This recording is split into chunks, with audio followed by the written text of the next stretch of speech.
박대기 기자의 친절한 경제 시간입니다. 앞서 보신 반도체 분야 협력을 강화하자는 칩4 동맹, 우리로선 중국의 사드 보복의 기억도 있고 쉽지 않은 문제입니다.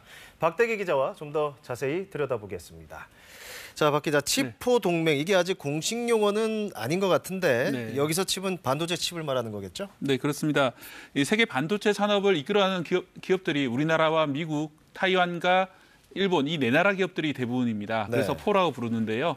미국이 반도체 공급망을 안정화하겠다면서 네 나라가 참가하는 칩4를 구상하고 있는 것으로 알려져 있습니다. 자, 지금 박 기자가 알려져 있다라고 표현을 했어요. 그러면 뭔가 실체가 아직 없다는 걸로 들리는 것 같은데요. 네, 그렇습니다. 아직까지는 불분명합니다. 이게 동맹이라는 형식인지 여부부터 또 그 구체적인 내용이 무엇인지도 여러 설만 나오고 있을 뿐입니다. 하지만 최근에 방한한 제닛 옐런 재무장관도 중국이 특정 소재나 기술에 대한 지배적인 지위를 토대로 경제적, 정치적 압박을 가하도록 하지 않겠다면서 중국을 견제하자는 것이 미국의 기본적인 입장입니다. 이런 기조를 볼 때 칩4 동맹의 내용 중에도 중국의 반도체 기술을 견제하는 내용이 포함되지 않을까 하는 예측이 나오고 있습니다. 이 견제의 방법은 반도체 장비 수출 규제가 될 가능성이 있습니다. 진작부터 미국은 첨단 공정인 EUV 공정의 장비 수출을 규제해왔습니다. 여기에 더해서 첨단이 아닌 일반 반도체 장비까지도 규제하는 것이 아니냐 이런 관측들이 나오고 있습니다. 그러니까 아직은 뭔가 국가 간 조약처럼 이제 명시적인 것도 아니고 일단 설정된 방향, 기조 이런 걸로 일단 해석을 하면 될 것 같네요. 그래도 이 사안이 워낙 파급력이 커서 그런지 중국이 벌써부터 강하게 그래서 반발하고 있는 거겠죠? 네, 그렇습니다. 중국은 관영 매체라든지 정부 대변인을 통해서 특히 우리나라를 강하게 견제하고 있습니다. 중국의 관영 매체 글로벌 타임스는 한국은 미국의 위협에 맞서 노라고 말하는 용기를 가져야 한다라고 썼는데요. 또 우리나라의 반도체 수출 60%가 중국으로의 수출이라는 점을 언급하면서 중국과 단절하는 것은 상업적 자살과 같다라고 했습니다. 우리가 칩4에 가입한다면 경제적 피해가 클 것이라는 점을 부각한 것으로 보입니다. 자, 상업적 자살, 노라고 말해라. 상당히 이제 위협적인 표현들이에요. 자, 그만큼 이제 우리의 대중국 수출 비중이 큰데 실제로 우리 반도체 수입 규제 같은 이런 규제에 나설까요? 일단 반도체 분야로 보복하기는 어렵다는 것이 대체적인 예측입니다. 우리나라가 강점을 보이는 메모리 반도체는 D램이 핵심인데요. 이 삼성전자와 SK 하이닉스의 세계 점유율이 합치면 70%가량 되고 이 남은 30% 중에 대부분도 미국 업체인 마이크론이 차지하고 있습니다.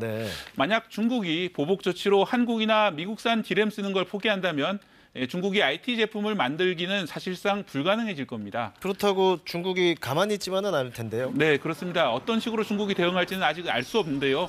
만약 보복을 하게 된다면 중국이 자국에게 필요한 반도체 쪽이 아니라 다른 산업을 통해서 보복할 가능성이 있습니다. 또 한 번의 사드 보복이 아니냐 걱정하는 분들도 계신데요. 사드 보복 당시에도 군사 문제와 전혀 관계없는 한류 콘텐츠 제한이라든지 관광 규제 등이 있었습니다. 이처럼 반도체가 아닌 전혀 다른 분야에서 중국의 보복 가능성은 우려되는 부분입니다.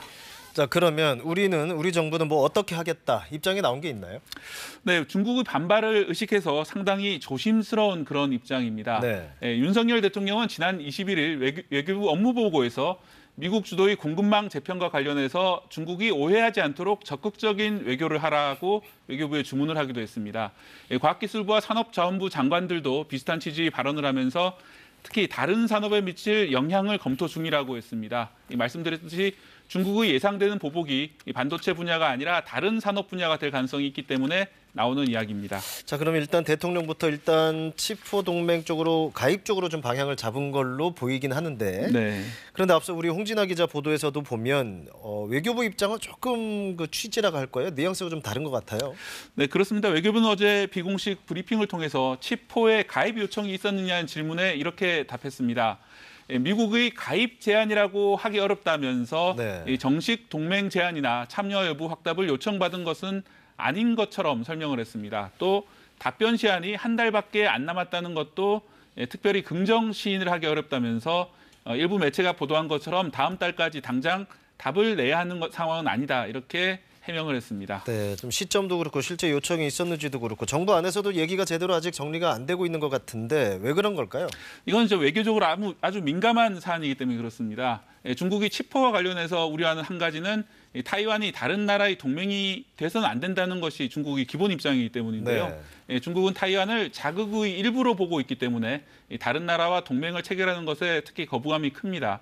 이 때문에 우리나라도 정식 가입 제안을 받았다거나 동맹 제안이라거나 하는 그런 외교적으로 민감한 표현은 하지 않는 것으로 보입니다. 참 어려운 상황입니다. 그러면 우리 정부는 어떻게 해야 된다는 얘기가 있습니까?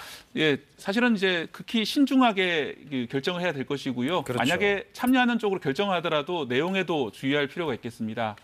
하지만 반도체 산업은 미국이 시작했던 것이고요. 여전히 미국의 기술과 장비가 핵심적입니다. 네. 1980년대 일본 반도체 산업이 미국의 규제 때문에 몰락을 하고 우리나라 반도체 산업에게 기회가 열렸던 것도 감안해야 합니다.